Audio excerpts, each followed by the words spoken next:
नमस्ते। अहिले सर्वोच्च अदालतको एउटा निर्णयले देशको राजनीति निकै तातेको छ। धेरै लामो समयपछि ललिता निवास प्रकरणमा माधव नेपाल र बाबुराम भट्टराईहरू बयानको निम्ति तानिएका छन्। यद्यपि त्यसपछिको परिणाम के हुन्छ भन्न सकिने अवस्था छैन। मैले कस्तो देख्छु भन्छ भने यी देशमा शासन गर्ने जो दलालहरू छन्, यिनको मालिक, यिनको अन्तर्राष्ट्रिय मालिक र यिनीहरूभित्र विश्वव्यापी रूपमा जुन सङ्कट गहिरिँदै गएको छ, त्यो सङ्कटको कारणले यिनीहरू आफै एक अर्कालाई नङ्ग्याउने, खुइल्याउने र समाप्त पार्ने एउटा दिशामा जानुपर्ने बाध्यता सिर्जना भएको छ। त्यो कारणले यस्ता घटनाहरू बाहिर आइरहेका छन्। यो राम्रो बाटो हो, यसलाई चाहिँ मैले नराम्रो मान्दिनँ। यिनीहरू नाङ्गिनु, खुइलिनु नराम्रो कुरा होइन। तर यसको अर्को एउटा पाटो के हो भन्छ भने हामीले राज्य सत्ताको चरित्रलाई नबुझिकन धेरै आशा गर्न थाल्यौँ भने हामी फेरि मूर्ख बन्छौँ। त्यसकारणले घटनाहरू जसरी बाहिर आइरहेका छन्, निर्णय भइरहेका छन्, यसको परिणाम एकदमै राम्रो होला भनेर चाहिँ आशा गर्नु मूर्खतापूर्ण हुन्छ। किन भन्छ भने मैले भने सत्ता र त्यस अन्तर्गतका निकायहरू सबै विदेशीले किनिसकेका ग्याङ मात्रै हुन्। चाहे चाहिँ राजनीतिक वृत्त होस्, चाहे चाहिँ कर्मचारी तन्त्र होस्, चाहे चाहिँ न्यायालय होस्, चाहे पुलिस होस्। अब देशको निम्ति काम गर्ने कुनै पनि निकाय नभएको हुनाले, होइन, केही व्यक्तिहरू छोडेर निकाय नभएको हुनाले यिनीहरूको अन्तिम निर्णय देशको पक्षमा हुन्छ भन्ने आशा गर्नु चाहिँ तपाईँको मूर्खता हुन्छ एउटा। अब यहीसँग जोडिएको अहिले यो वातावरणले के देखाइरहेछ भन्छ भने जति घटना बाहिर आछन्, तपाईँको भुटानीदेखि भन्छु मैले, भुटानी ललिता निवास र चाहिँ तपाईँको अहिले सुनकाण्ड जति आइरहेछन्, यिनी घटनाहरू सत्तामा बस्ने कुनै पनि व्यक्तिको राजनीतिक निर्णय वा सरकारी निर्णयबाट बाहिर आएका घटनाहरू होइनन्। हामी यो चाहिँ राम्ररी बुझौँ। र यी घटनाहरू किन, कसरी, कसले, के को निम्ति ल्याइरहेको छ, यिनीहरू सबै रणमूलमा छन्। एउटा ठुलो चाहिँ अन्योलमा छन् र यसले कतै मैलाई पनि खानी हो कि भन्ने शङ्का उपशङ्का सबैतिर व्याप्त हुँदै गएको छ, होइन। किन भन्छ भने एउटातिर चाहिँ तपाईँको तीर सोझ्याइएको हुन्छ, त्यसले कहाँ कहाँ हान्न खोजिरहेछ यिनीहरूले बुझ्न सकिरहेका छैनन्। त्यसकारणले अहिले यिनको बिचमा झगडा छ। जस्तो यो छानबिन कसले गर्ने, सुनकै कुरो आयो। जस्तो एमाले भन्छ छानबिन आयोग बनाउने, सत्ताधारीले भन्छन् चाहिँ तपाईँको सिबिआईले गर्ने, होइन। किन भन्छ भने अर्काले कसैलाई प्रयोग गरेर मैलै पो सिद्ध्याउनु हो कि भन्ने एउटा ठुलो भय छ यहाँ। त्यसैले आफू कसरी जोगिने भन्नेमा सबै देखिन्छन्। एमाले र अहिले सत्ता गठबन्धनको अडान, छानबिनको अडान हेर्ने हो भने यिनी सबैले सुन खाएका छन् भन्ने कुरो प्रश्न बुझिन्छ। मात्रै छानबिन समितिको कुरा के हो भन्छ भने यसलाई आफ्नो पक्षमा पार्ने, होइन, यसलाई चाहिँ आफ्नो विरुद्धमा जान नदिने खालको बहस र विवाद भइरहेको छ र संसद अवरुद्ध गर्ने अथवा त्यसका विरुद्धमा चाहिँ बोल्ने आदि इत्यादि कामहरू हामीले देखिरहेका छौँ। र यो अहिलेको यो पछिल्लो घटना जो माधव नेपाल र चाहिँ बाबुरामको विषयमा जुन सर्वोच्चको फैसला भयो, मैले अघि नै भने यसलाई सकारात्मकै यस अर्थमा लिनुपर्छ कि यसले दुईटा भ्रष्टाचारी अपराधी देशद्रोहीहरूलाई कम्तीमा पनि बयानमा तान्यो। अब भोलि बयानमा तान्दाखेरि प्रश्नहरू उठ्लान्, तिनले चाहिँ यिनले के जवाब दिन्छन्, त्यसले धेरै कुराहरू अरू चाहिँ बाहिर ल्याउँछ। यो चाहिँ फाइदाको कुरा हो। तर यसको अर्को पाटो हेरौँ। जस्तो अब यसलाई मैले अर्को चाहिँ एउटा जालझेल, एउटा षड्यन्त्रको कडी अथवा अर्को शब्दमा भन्नुहुन्छ भने त्यो कसैले बार्गेनिङ गर्नको निम्ति यो निर्णय भइरहेको छ भन्ने मैले कहाँ बुझ्छु भन्छ भने माधव नेपाल र बाबुरामको विषयमा किटानी जाहेरी सहित मुद्दा धेरै पहिले परेका छन् त्यहाँ, तर त्यसको फैसला भएको छैन, होइन। माधव नेपाल र चाहिँ के अरे चाहिँ तपाईँको बाबुराम भट्टराईलाई चाहिँ दण्डित गर्नुपर्छ किन नीतिगत निर्णय गर्ने उनीहरू हुन् भन्ने चाहिँ मुद्दा परेका छन्, तर त्यसको निर्णय भएको छैन। तर निर्णय कसरी भयो त भन्दाखेरि एउटा बन्दी प्रत्यक्षीकरणको रिटमा, त्यो पनि रिटमा चाहिँ सम्बन्धित व्यक्तिलाई किन थुन्नुपर्ने कारण के छोड्नुपर्छ, होइन, अथवा चाहिँ उ गर्नुपर्छ भन्ने रिट परेको रिटमा माधव नेपाल र बाबुरामलाई बयानको निम्ति तान्ने भन्ने फैसला भयो, जबकि त्यो रिटमा त्यो माग भएको थिएन, होइन, तर फैसला भयो। अब किटानी जाहेरी भएको मुद्दा चाहिँ फैसला नगर्ने अनि जुन मुद्दामा मागै भएको छैन दुईजना व्यक्तिमा त्यो फैसला गर्ने। अब सर्वोच्च अदालतको यो चरित्र हेर्दा उनीहरूले कसैको आवश्यकता अनुसार काम गरिरहेका छन् भन्ने कुरा देखाउँछ हैन। जस्तो यो घटना कस्तो देखिन थाल्यो भन्छ भने रवि लामिछानेको चाहिँ घटना जस्तै देखिन थाल्यो। जस्तो उनी नेपालको नागरिक होइनन् भन्ने यिनी सबैलाई थाहा थियो। नेपालको नागरिकता नलिकनै उनले नेपालको पासपोर्ट बनाए त्यो पनि थाहा थियो हैन। पासपोर्ट दिलाउने पनि यिनै। अनि निर्वाचन आयोगको पार्टी दर्ता हुँदाखेरि मुद्दा पर्यो। अब त्यो मुद्दा नहेर्ने निर्वाचन आयोग, पञ्चायती निर्वाचन आयोग अनि पुलिसले चाहिँ पेन्डिङमा राख्दियो हैन, घररामा थन्काइदियो, छानबिन गरेन। उनले चुनाव लडे, जिते, गृहमन्त्री प्रधानमन्त्री भएपछि सर्वोच्चले निर्णय गरेर मन्त्रीबाट हटायो, नेपाली नागरिकता ल्याएको छैन भन्यो। अब यसले के देखाउँछ भन्छ भने उनीले चाहेको बेलामा के निर्णय गर्ने भने त्यो आदेश कहीँबाट आउँछ हैन। त्यो यहाँ मुद्दा परेको भरमा निर्णय हुँदैन। त्यो वास्तविक होस् कि चाहिँ जेसुकै होस् त्यो निर्णय हुँदैन। अब कसलाई कतिखेर चाहिँ कसको निम्ति निर्णय गर्नुपर्छ त्यो आदेशअनुसार हुन्छ। जस्तो यही मुद्दामा पनि, जस्तो सुनकानेमा पनि अख्तियारले सिबिआईले जो अहिले छानबिनको जिम्मा लिएछ सिबिआईले 1.5 वर्ष अगाडि नै यसले पन्छाइदिएको मुद्दा हो यो हैन। नहेर्ने भनेर पन्छाइदिएको मुद्दा हो। सरकारी वकिल कार्यालयले पनि प्रमाण पुग्दैन भन्ने फ्याँकिदिएको मुद्दा हो हैन। अब अख्तियारले पनि यो चाहिँ तपाईको हटाइदिएको मुद्दा हो। यिनी सबैले पञ्चायतका मुद्दा हुन्। र मैले अघि नै भने सर्वोच्चमै पनि यस्ता चाहिँ मुद्दा परेका छन्, निर्णय केही पनि भएको छैन। तर अहिले चाहिँ निर्णय भयो, यसका पछाडि केही प्रयोजन होलान्। अब सबै हामी अहिले बुझ्दैनौँ, सदमा आउलान्, तर केही कुराहरू बुझ्न सकिन्छ। त्यसकारणले यो यस्ता घटनाहरू यति जटिल हुन्छन् नि, यति जटिल हुन्छन् कि एउटै आँखाबाट, एउटै आयामबाट अथवा एउटै कोणबाट बुझ्न चाहिँ बिल्कुलै असम्भव हुन्छ। कतिपय चिज त बिस्तारै बिस्तारै खुल्दै जान्छन् र कतिपय चिज कस्तो हुन्छ भन्छ भने एउटा विकल्पको रूपमा अर्को विकल्प, धेरै विकल्पमा खेलिरहेका हुन्छन् हैन। जस्तो अहिले सुनकाण्ड आयो, मैले पहिले पनि जस्तो भनेको थिएँ नि, जस्तो आरजु र चाहिँ मन्जु खाँडलाई चाहिँ पोल्न पोलियो, तानियो, तर चाहिँ कारबाहीबाट अछुतो राख्यो, छानबिनबाट अछुतो राख्यो हैन। माधव नेपाल र बाबुरामलाई लामो समय त्यही गरियो। अहिले बयान मात्रै लिने भनेको छ। अब बयान लिएर चाहिँ होइन प्रमाण पुगेन पनि भनिदिन सक्छन् हैन, अथवा नीतिगत निर्णयमाथि कारबाही हुँदैन पनि, कानुन छैन पनि भनिदिन सक्छन्। त्यसो होइन, कानुनले नीतिगत निर्णयहरूलाई कारबाही गर्नु हुँदैन भने कानुनले कहीँ पनि भनेको छैन। त्यो यिनीहरूको निर्णय हो हैन, यिनको आफ्नो निर्णय हो, त्यो कानुनको कुरा होइन त्यो। अब यस्ता घटनाहरूको बिचमा यसलाई कसरी बुझ्ने भन्नेमा जाँदाखेरि हामीले हाम्रो देशको भूराजनीतिलाई अलिकति गहिरिएर ध्यान दिएनौँ भने यी घटनाहरू बुझ्न चाहिँ तपाईँको सकिँदैन। मैले अलिकति चाहिँ जस्तो यो पछिल्लो कालमा जे घटना घटिरहेका छन् यहाँबाट केही बुदाहरू सुरु गर्छु र यसको अलिकति संश्लेषण सार निकाल्नेतिरमा जाउँला। जस्तो माधव नेपाल सर्वोच्च अदालतको फैसला आइसकेपछि माधव नेपाल विदेशतिर उडे हैन, 1 महिनाको निम्ति विदेश उडे। उनको नैतिकता भएको भए, उनी कुनै राजनीतिक संस्कार भएको मान्छेको भइदिएको भए सर्वोच्च अदालतबाट फैसला आइसकेपछि उनले विदेश भ्रमण रोक्नु पर्थ्यो हैन। पटक पटक देशको प्रधानमन्त्री भएको व्यक्ति ममाथि चाहिँ यस्तो निर्णय भयो, म यसको सामना गर्छु भनेर उनी बस्नु पर्थ्यो, तर उनी गए हैन। मैले माओवादी केन्द्रको एकजना चाहिँ केन्द्रीय नेताबाट पाएको जानकारी अनुसार त्यो प्रचण्डकै सल्लाहमा उनी गए, अहिले जाने नै भनेर गए। र त्यहाँ कुरा के भएको रहेछ भन्छ भने यो 1 महिना बिचमा चाहिँ यहाँ सेटिङ मिलाउने हैन। जस्तो चाहिँ माधव नेपाल, बाबुरामहरू सबैको नाम चाहिँ सेटिङ मिलाउने। अब त्यो सेटिङ अनुसार चाहिँ हेर्ने हैन, सेटिङ अनुसार अब चाहिँ उम्किन सकिन्छ कि सकिँदैन हैन, सेटिङ कतिको मिल्छ भन्ने कुरा हेर्ने।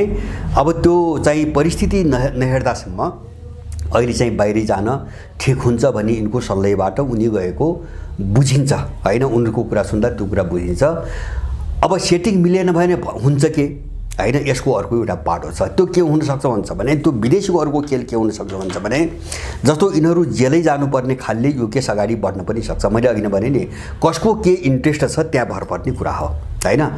जस्तो एउटा सम्भावना त यसलाई फासफुस पार्ने, जस्तो दबाब दिने, यिनलाई धम्काउने, जस्तो चाहिँ भुटानी केसमा आरजुको केसमा भयो, यिनको घाँटी समात्ने, निमोट्ने, अठ्याउने र आफ्ना काम गराउने हैन, पहिलो प्राथमिकता। यदि त्यो भएन भने जस्तो त्यो सम्भावना एकदमै कम छ। किन भन्छ भने त्यो व्यक्तिले मात्रै गरेर हुन्न, त्यसबाट आउने चुनौती के हो भन्ने कुरा उनीहरू पनि बुझ्छन्। किन यो अन्तर्राष्ट्रिय भूराजनीतिसँग जोडिएको समस्या हो हैन। त्यो भनेको के हो भन्छ भने जस्तो अहिले इन्डो अमेरिकन शक्तिहरूको चाहिँ काम खुरुखुरु गर्ने, एकदम खुला रूपमा अर्काको विरुद्धमा, बस सारमा कुरा त्यति हो, रुसका विरुद्धमा, चीनका विरुद्धमा।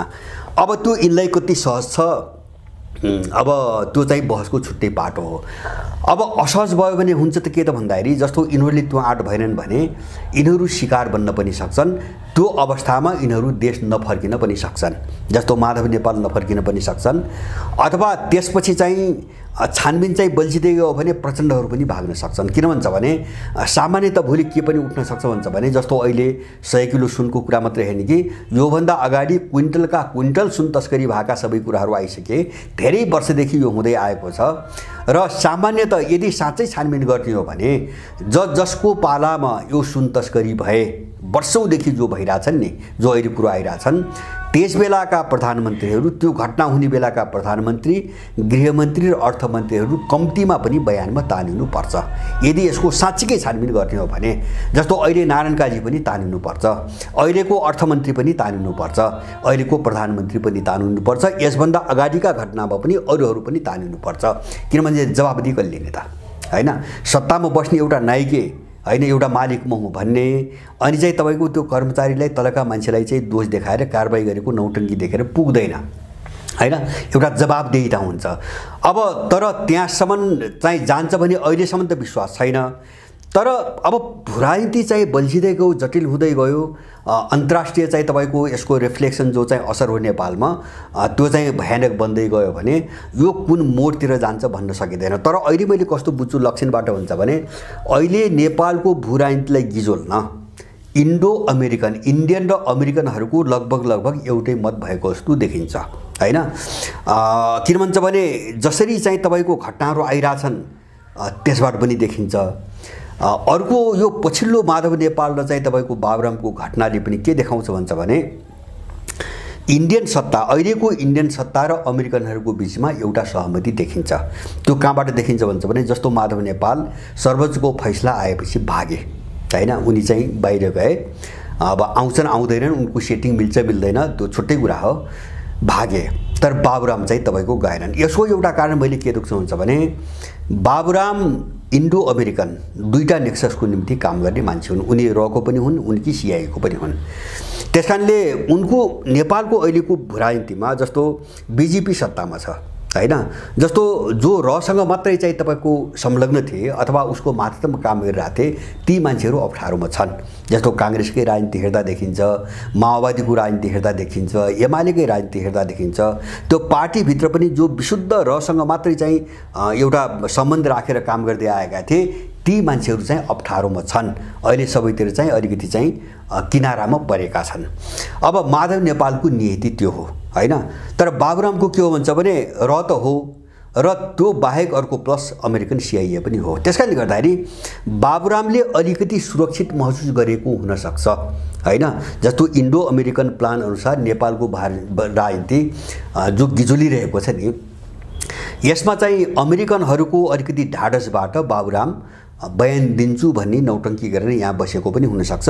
यस्ता खालका केही सिम्टम लक्षणहरू पनि देखिन्छन्। नत्र भने अब निर्णयको आधारले हेर्ने हो भने बाबुरामको भन्दा धेरै पटक निर्णय गर्ने माधव नेपाल हुन्, होइन? उनी चाहिँ तपाईँको चाहिँ भाग्नुपर्ने, उनी भाग्नुपर्ने निर्णय त एउटै हो नीतिगत निर्णयको नाममा, उनी भाग्नुपर्ने, निर्णय आइसकेपछि भाग्नुपर्ने। बाबुराम चाहिँ तपाईँको यही बस्ने मानसिकता बनाउनुको पछाडि अर्को कारण चाहिँ केही पनि देखिँदैन। त हामीले यसलाई अलिकति गहिरिएर चिरफार गर्न एकदमै जरुरी छ। अब यहाँ चाहिँ तपाईँको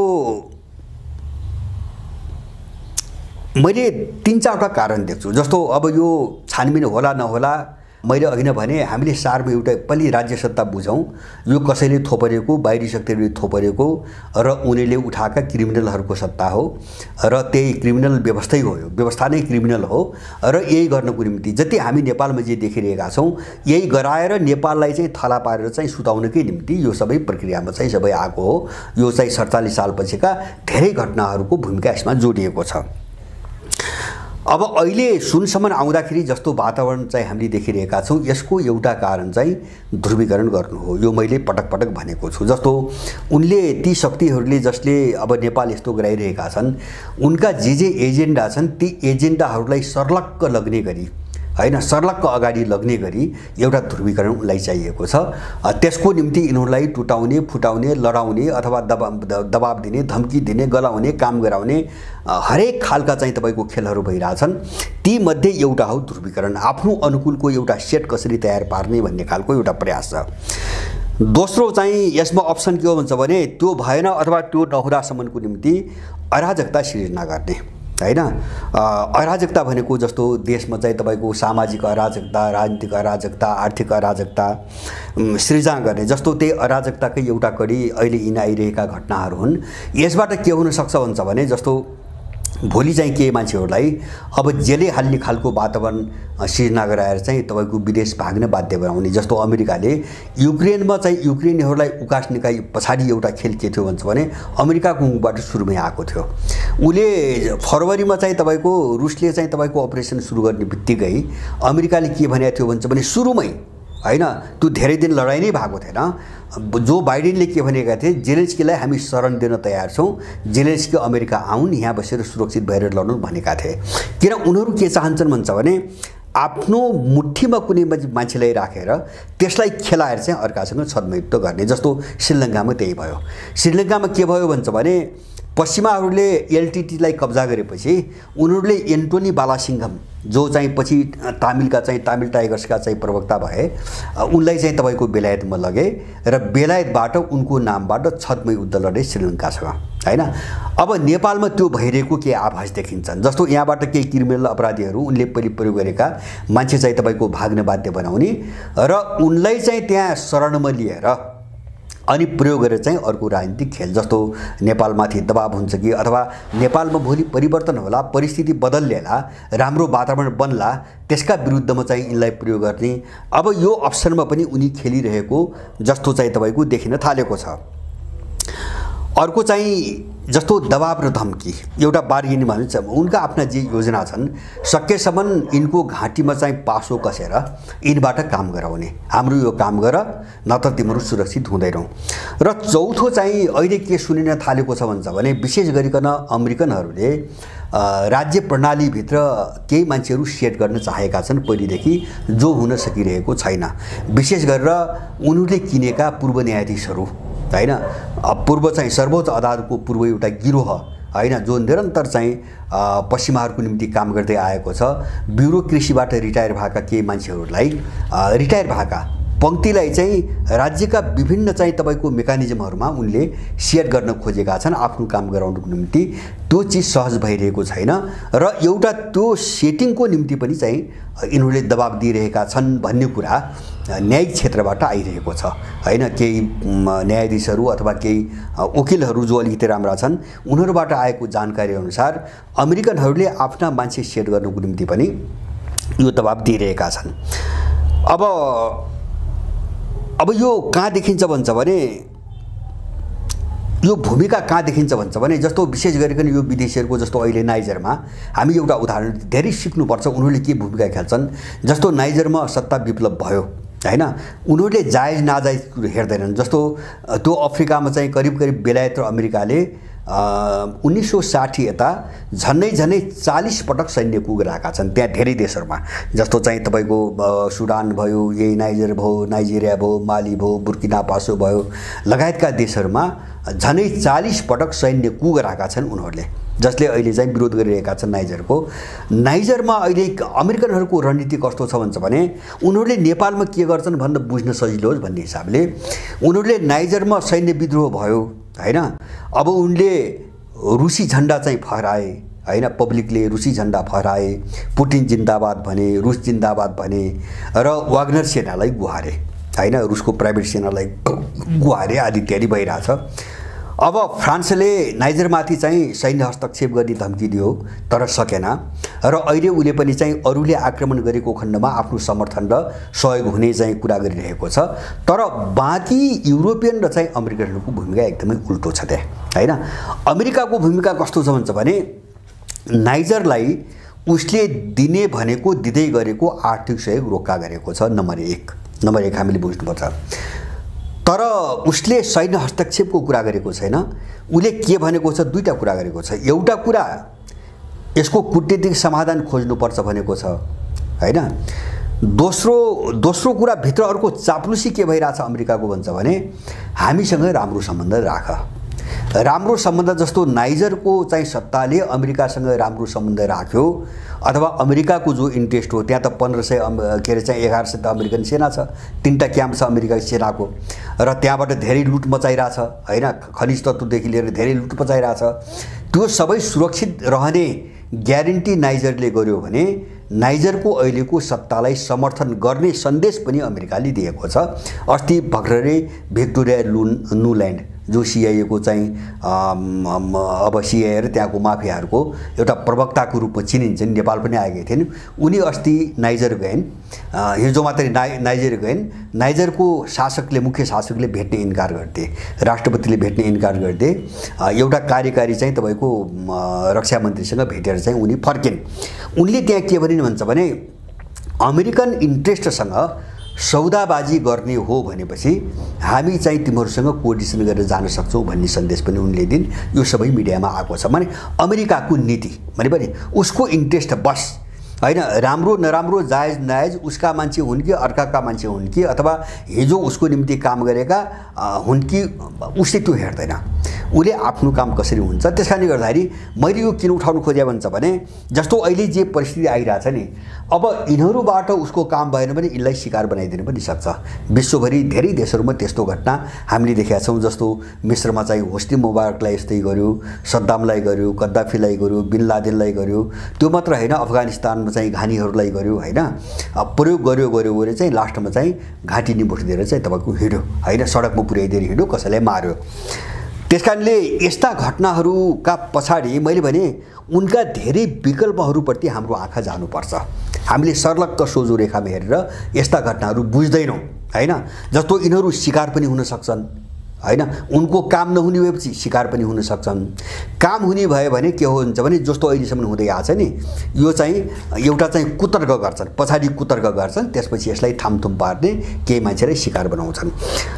अब यिनीहरू निरीह किन छन् त हैन, सबै थाहा छ निरीह किन छन् भन्छ भने विदेशी शक्तिले यिनीहरूलाई यस्ता अपराधहरू सुरुदेखि गराउँदै आएका थिए। नेपाल विरुद्ध यस्ता अपराधहरू सुरुदेखि गराउँदै आएका थिए।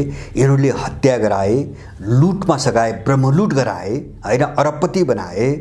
त उनीहरूले अब साम्प्रदायिकता चाहिँ भड्काउन चाहिँ तपाईँको प्रयोग गरे। उनले यस्तो किन गराए त भन्छ भने यिनलाई चाहिँ विभिन्न काण्डमा फसाइसकेपछि भोलि प्रयोग गर्न सजिलो हुन्छ भन्ने उनले गरे। यही काम जस्तो विशेष गरेर भ्रष्टाचारमा ब्युरोक्रेसी पनि चुर्लुममा डुब्यो, न्यायालय पनि तपाईँको डुब्यो, पुलिस डुब्यो, सेनै डुब्यो, अथवा चाहिँ दलहरूको त कुरै छोडिदिनुहोस्। म पनि उनीसँग खाएँ, जस्तो यहाँ भ्रष्टाचार पनि गरेँ, उनीसँग पनि खाएँ, उनको कर्मचारीको रूपमा काम गरेँ। अनि त्यसपछि उनीहरूले सबै राज्यका निकायमा आफ्ना फरक ग्याङ बनाछन्। जस्तो न्यायालयभित्र उनका ग्याङै ग्याङ छन्, कोही युरोपियन ग्याङ, कोही अमेरिकन ग्याङ, कोही इन्डियन ग्याङ, कोही के ग्याङ हैन। जस्तो अमेरिकन पनि 2-3टा ग्याङ, अब पुलिसभित्र त्यस्तै छ, ब्युरोक्रेसीमा त्यस्तै छ। त्यसकारणले यहाँ नेपालमा कस्तो हुन्छ भने राज्य प्रणाली पुरै असफल भयो, पङ्गु भइसक्यो, यसले कामै गर्न सक्दैन। किन काम गर्न सक्दैन भन्छ भने एउटा अपराध र यो अराजकता जसरी शासन चल्यो नि, यो कारणले पनि यो भङ्ग भइसक्यो। अब यो चल्दैन। दोस्रो, विदेशीहरूले चल्नै नसक्ने बनाइसके। किन भन्छ भने त्यहाँ जति पनि 50औं ग्याङ भए नि, दर्जनौं जो ग्याङ भए नि, कुनै पनि ग्याङले अर्काको चाहिँ निर्णय र आदेश मान्दैन बते हैन। अब अर्काले टाइट गर्न पनि सक्दैन। जस्तो कर्मचारी तन्त्रले कुनै एउटा चाहिँ तपाईँको निर्णय गरिदियो भने सरकारमा बस्ने मान्छेले नियन्त्रण गर्न सक्दैन। किन सक्दैन भन्छ भने त्यो कर्मचारीले के थाहा छ भन्छ भने यो पनि बिकाउ हो, म जस्तै यो पनि बिकाउ हो हैन। उसले त्यहाँ चाहिँ धम्काउँछ, त पनि यही चाहिँ ड्याङको मान्छे होस् हैन। किन पार्टीको मान्छे पनि बिकेको छ, कर्मचारी पनि बिकेको छ, न्यायाधीश पनि बिकेको छ। त्यसपछि यिनीहरूमध्ये कसैले गर्ने निर्णयको प्रतिकार वा त्यसलाई नियन्त्रण अर्काले गर्न सक्दैन। अराजकता यहाँबाट आइरहेको छ। किन भन्छ भने सबै अपराधका फाइल विदेशीको हातमा छ, उनीले गराएका हुन्। उनले फाइल कुन बेला खोल्ने र कसका विरुद्ध खोल्ने, के को निम्ति खोल्ने, उनले निर्णय गरेको कुरो हो। यिनी सबै घटनाहरू यो कोणबाट आइरहेछन्। अब चाहिँ तपाईँको मैले भने जस्तो अहिले सिबिआई कहाँ छानबिन गरेर भनेको छ। अब यो चाहिँ सिबिआई पनि के हो भन्छ भने जस्तो नेपालको सबै यहाँहरूलाई थाहा छ, सबै झोले हुन्। हैन, पार्टीको कोटाबाट बाँडफाँडबाट नियुक्त भएका मान्छेहरू हुन्। अब न्यायपालिकामा त पार्टीको कोटाबाट न्यायाधीश बनेका छन् भने अरूको कुरै छोडिदिउँ, एउटा अछुतो रहेको सेना मात्रै हो निले नसकेको, बाँकी सबै कोटाबाट चाहिँ बनेका चिजहरू हुन्। त्यसकारणले गर्दाखेरि सिबिआईले अब त्यही विदेशीको आदेश आयो र अब यो ढङ्गले गर, फैसला गर अथवा चाहिँ रिपोर्ट दे भन्यो भने छुट्टै कुरा, त्यो अबवादको कुरा हो। होइन भने सिबिआईबाट कुनै ठुलो आशा नगरे हुन्छ। किन भन्छ भने सिबिआईले मैले भने 1.5 वर्ष अगाडि नै यो पन्छाइदिएको केस हो हैन। 1.5 वर्ष अगाडि पनि उसको हातमा गएको थियो। सरकारी वकिल कार्यालय सिबिआईले दुवैले पन्छाएका हुन्। त्यसकारणले अहिले जो यो उल्टिएको छ नि, अब यिनी सबैले पन्छाएको घटना, एकपटक पन्छाइसकेको घटना नम्बर 1 र दोस्रो, मैले अघि नै भने सर्वोच्च अदालतमा यिनी दुईजना व्यक्तिको नामै किटेर परेको मुद्दा अहिलेसम्म फैसला नगरिकन राख्ने न्यायालयले, त्यहाँका न्यायाधीशहरूले जुन केसमा यिनलाई तान्नुपर्छ भन्ने माग भएकै छैन, त्यो केस त्यो चाहिँ तपाईँको रिटमा चाहिँ तपाईँको जोडेर यो फैसला गरेको छ भनेपछि अब यसको कारण अरू केही छ प्रष्ट रूपमा बुझ्न सकिन्छ। किन सर्वोच्चले पहिलेको रिटमा चाहिँ फैसला गर्नु पर्यो भने त सिधै फैसला गर्नु पर्यो हैन, कि त उन्मुक्ति दिनु पर्यो हैन, त्यो पनि गाह्रो छ, गरेका छन्।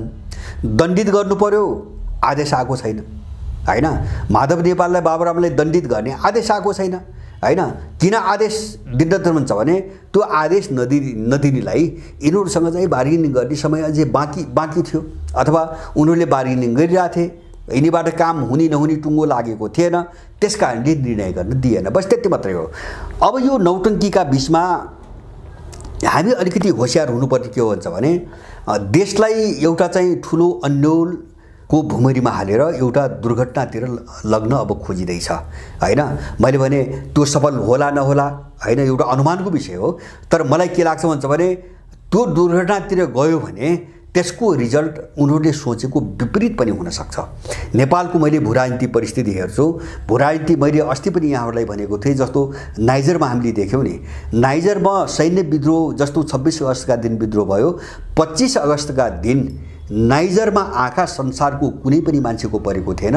त्यही अमेरिकन र फ्रेन्चलाई पनि तपाईँको त्यो हेक्का थिएन, नाइजरमा त्यो होला भनेर उनलाई पनि अनुमान थिएन, भयो हो। किन भन्छ भने परिस्थितिभित्र त्यो ढङ्गले सबै अनुकूल भइसकेका हुन्छ। अब एउटा कुनै निमित्त कारणले त्यो विस्फोट हुने मात्रै हो, र विस्फोट भयो भने थ्याक्न सकिन्न। किन थ्याक्न सकिन्न? तल सबै परिस्थिति बनिसकेका हुन्छ। नेपाल त्यो अवस्थामा छ हैन। जस्तो अहिले परिस्थितिले त कहाँ पुर्याइदिन्छ भन्छ भने मैले यहाँभित्र पनि त्यही देख्छु। जस्तो अहिले इन्डियन, अमेरिकन, युरोपियनभित्र पनि तपाईँको फ्रेन्चहरू, जर्मनहरू, यिनका जो लडाइँ भइरहेछन् नि अहिले स्वार्थका, किन भन्छ भने विश्वको भूराजनीतिक सङ्कटले सबैलाई सङ्कटमा धकेल्यो यिनी सबैलाई।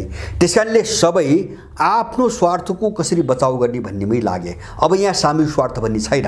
अहिलेको विश्वको भूराजनीतिमा सामूहिक स्वार्थ भन्ने छैन। जस्तो हिजो 16 डोलो पश्चिमा भन्थ्यौँ अथवा 16 डोलो गैर पश्चिमा भन्थ्यौँ, त्यस्तो छैन हैन। त्यो फैलेर बिल्कुल एक देशको चाहिँ इन्ट्रेस्ट के हो भन्नेमा गइसक्यो हैन। जस्तो म नाइजरका अहिले उदाहरण दिन्छु। हिजो अस्ति मात्रै फ्रान्सका 54वटा चाहिँ तपाईँको सांसदहरूले एउटा पत्र चाहिँ सायद पत्रै दिए माइक्रोनलाई। अब नाइजरमा तपाईँको फ्रान्स पुरै असफल भयो र उनले के आरोप लगाइरहेछन् भन्छ भने आरोप नाइजरमा चीन र रुसको मात्रै हैन, अमेरिकाको पनि नाम लिएर अमेरिका समेत यी 3 देशले फ्रान्सलाई पुरै निकाल्ने र कब्जा गर्ने चाहिँ रणनीतिमा अगाडि बढे भनेर अमेरिकाको नाम पनि बुझेका छन्। फ्रान्स पुरै असफल भयो। यसको मतलब के हो भन्छ भने अमेरिकासँगको सम्बन्ध, कतिपय देशहरूको चाहिँ मामिलामा अमेरिकासँगको सम्बन्धलाई पनि पुनर्विचार गर्नुपर्छ म्याक्रोनले भन्ने खालको चेतावनी उनीहरूले दिए। सायद लगभग 94-96 कतिवटा सांसदहरूको उ छ। अब त्यही गरी फाट्दैछ यहाँ हैन। यहाँ पनि त्यही फाट्दैछ। किन भन्छ भने सङ्कट के भन्छ भने सङ्कट कहाँ गयो भन्छ भने म कसरी बस्ने भन्ने ठाउँमा गयो विश्वको हैन। एउटा सङ्कट कस्तो हुन्छ भने सामूहिक रूपमा फेस गर्न सकिन्छ हैन। एउटा साझा स्वार्थसँग जोडिएको सङ्कट हुन्छ। जस्तो युक्रेन द्वन्द्वको सुरुमा यस्तो थियो। युक्रेन द्वन्द्वको सुरुमा के कस्तो भन्छ भने रुस भर्सेस पश्चिमी शक्तिहरू भन्ने थियो। तर त्यो बढ्दै 1.5 वर्षको उसमा त के हुन्छ भने जर्मनीको अर्थतन्त्र तबाह भयो हैन।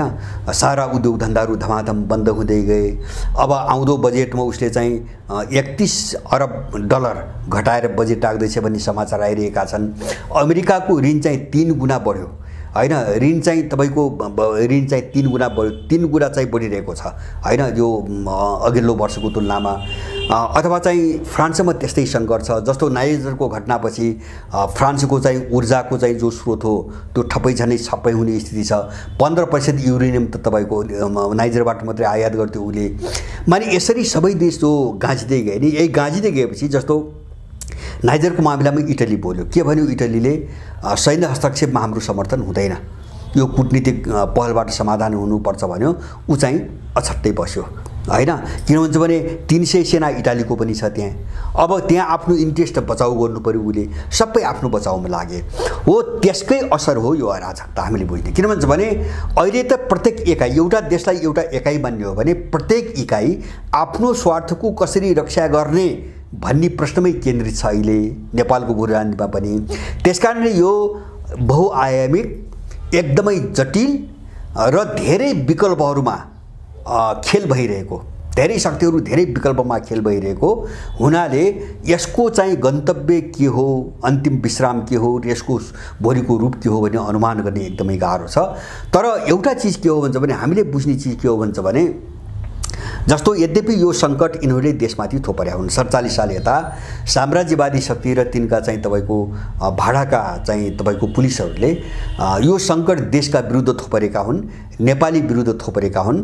त विश्वको सङ्कटले यिनीहरूलाई अहिले कहाँ धकेलिदियो भन्छ भने यो सङ्कट उनीहरूतिर फर्कियो। अहिले उनीहरूतिर फर्कियो, विशेष गरेर युक्रेन द्वन्द्वपछि यो सङ्कट उनीहरूतिर फर्कियो। फर्किसकेपछि अब यिनीहरू बिचमै चाहिँ हानमार सुरु भयो र आफ्नो स्वार्थ रक्षा एउटा इकाइले अथवा एउटा देशले आफ्नो स्वार्थ रक्षाको निम्ति अर्को देशको मान्छेलाई अथवा चाहिँ अर्को देशको एजेन्टलाई सकेरै जानुपर्ने अवस्था पैदा भयो। अब यो चाहिँ तपाईको स्थिति हामीले नेपालमा देखिरहेका छौँ। हामी एकदमै होशियार हुनुपर्ने अवस्था छ। हामीले यसलाई 2-3टा निष्कर्ष रूपमा बुझौँ। अहिले एउटा के देखिन्छ भन्छ भने मैले अघि नै भने जस्तो इन्डो अमेरिकनहरूको एउटा साझा, यद्यपि त्यहाँ सबै चिजमा समानता छैन, एकरूपता छैन। जस्तो द्वन्द्व पनि छ नेपालकै भूराजनीतिमा, अरू भूराजनीतिमा द्वन्द्व पनि छ। तर एउटा साझा के देखिन्छ भन्छ भने अहिले यथास्थितिबाट ती दुवै देशको स्वार्थ चाहिँ पुरा हुन गाह्रो छ हैन। यथास्थितिबाट अहिलेकै चाहिँ यथास्थितिबाट सबैको ती दुवै शक्तिको स्वार्थ पुरा हुन गएको छ। त्यसकारणले यथास्थितिलाई अलिकति तोड्नुपर्छ र यसलाई गिजुल्नुपर्छ भन्ने कुरामा यिनीहरूको चाहिँ सहमति जस्तो देख्छु मैले अघि नै भने। जस्तो माधव नेपाल भाग्ने र बाबुराम चाहिँ अड्डिने एउटा घटनामा पनि काहीँ न काहीँ यसको सङ्केत देखिन्छ। एउटा दोस्रो सङ्केत कहाँ देखिन्छ अहिले भन्छ भने अहिले यो पछिल्लो कालमा इन्डियनहरू चीनका विरुद्ध झन्झन उग्र हुँदै गएका छन्। जस्तो आन्तरिक रूपमा हैन, बाहिर कुनै त्यस्तो द्वन्द्व देखिँदैन। तर चाहिँ अब अप्ठ्यारो पार्ने हिसाबले जस्तो चीनको लगानी रोक्नेदेखि लिएर चाहिँ तपाईको त्यसका विकल्पमा अरू देशहरूलाई चाहिँ ल्याएर त्यसका भएका पहिलेका उद्योग धन्दाहरूमाथि चुनौतीदेखि लिएर धेरै चिजहरूमा इन्डियनहरू झनपछि झन उग्र हुँदै गएका छन्।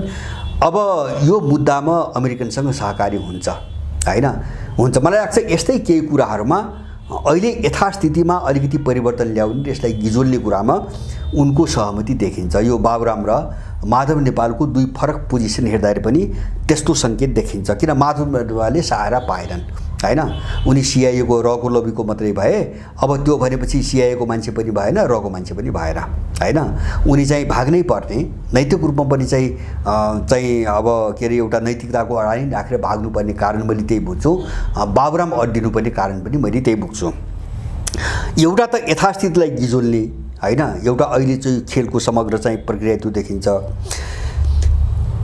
दोस्रो चाहिँ मैले अघि नै भने यिनीहरूसँग बार्गेनिङ गर्ने हैन। जस्तो थाहा छ नि त्यसले अपराध गरे हुन् भन्ने कुरो कसलाई थाहा छ नि, निर्णय यिनकै पालामा भएका हुन्, सबै घटना सबैले पैसा खाएका छन्। जस्तो अहिले यही विषयमा पनि चाहिँ एमाले र सत्ताधारी गठबन्धनको बिचमा मारकाट किन छ, संसद अवरुद्ध किन भइरहेछ हैन। उनी चाहिँ तपाईको उही के अरे चाहिँ केदेखि के तर्सिने भन्छन्, उखान भन्छन् नि, तर्सिरहेका छन्। मलाई पो फसाउने हो कि हैन, म बाँच्न उसैलाई चाहिँ कसरी फसाउने आदि इत्यादि यस्तो खेल जो देखिन्छ नि विवाद छानबिनको कुरामा पनि एउटा हुन्छ नि त नैतिकता भएको नफसेको भ्रष्ट नभएको अपराधी नभएको मान्छे हुन्थ्यो भने राम्रो ढङ्गले छानबिन होस् भनेर त्यही ढङ्गले एउटा सहमति पनि हुन्थ्यो। तर यिनीहरूको बिचमा यस्तो सहमति कहिले पनि किन हुन्न भन्छ भने सबै लागेका हुन्छन्। जस्तो कुनै घटनामा कोही अलिकति कम होला अथवा कुनै घटनामा कोही चाहिँ अछुतो होला हैन, अर्को घटनामा चाहिँ आफू अछुतो रहेको घटनाबाट अर्कालाई फसाउन चाहेको होला आदि इत्यादि। त्यसकारणले गर्दाखेरि अहिले यिनीहरू सबैलाई के अरे चाहिँ तपाईँको तर्साउने, गिजोल्ने, बार्गेनिङ गर्ने, काम गराउने र चाहिँ तपाईँको छोडिदिने, अलिकति बीच बचाउको तपाईँको बाटो खोज्ने र छोडिदिने हैन। जस्तो हुन्छ नि त अब यसलाई अहिले पनि यसलाई फौजदारी अपराधका रूपमा लिने कि अथवा सामान्य खालका ठगीमा लगेर चाहिँ टुङ्ग्याउने भन्ने खालका पनि षड्यन्त्र त्यहाँ भइरहेछन्, योजना भइरहेछन्, कसरी जोगाउने भन्ने खेल पनि त्यहाँ भइरहेछन्। अब यसको परिणाम के हुन्छ भन्न सकिन्न।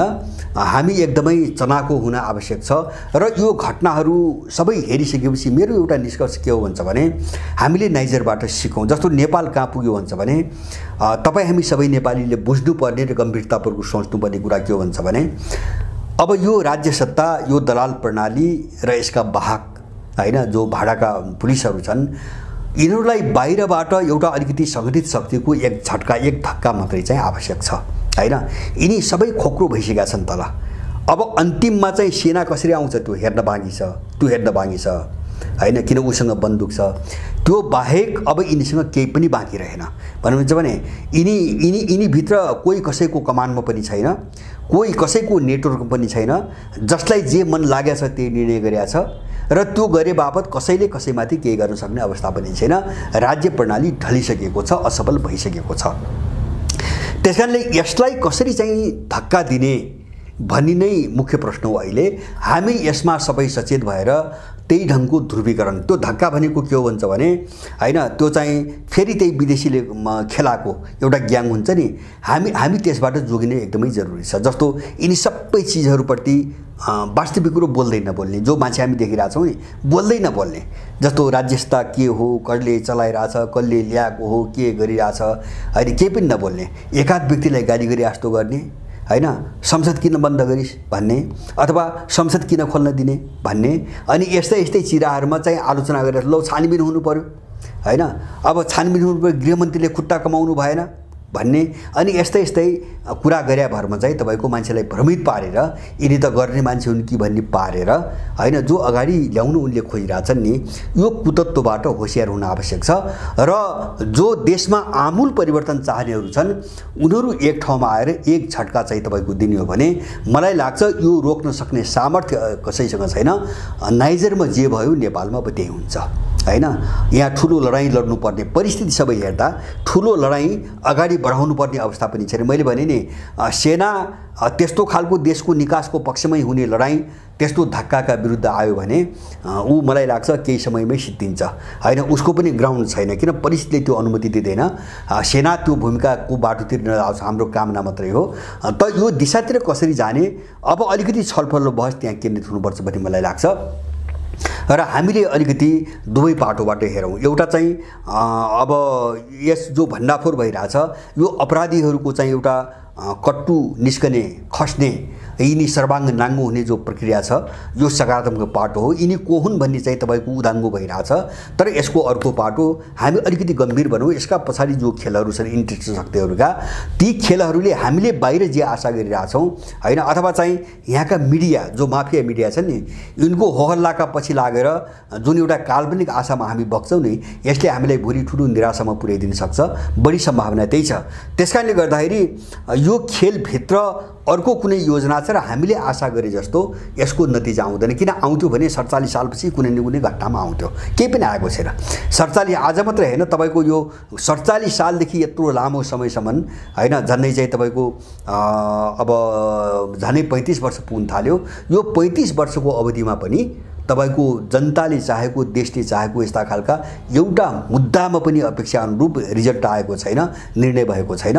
त्यसकारणले हामी यस्ता घटनाहरूबाट धेरै आत्तावादी बन्न जरुरी छैन, तर सिक्ने हो हैन। यस्ता घटनाबाट सिक्ने, अब कसरी अगाडि जाने भनेर सोच्ने हामीसँग धेरै समय छैन। हामी यो बहसमा अलिकति तीव्रतापूर्वक जाउँ। यति भयो भने मलाई लाग्छ यिनको विदाई गर्नुको निम्ति बाटो धेरै सहज हुन्छ।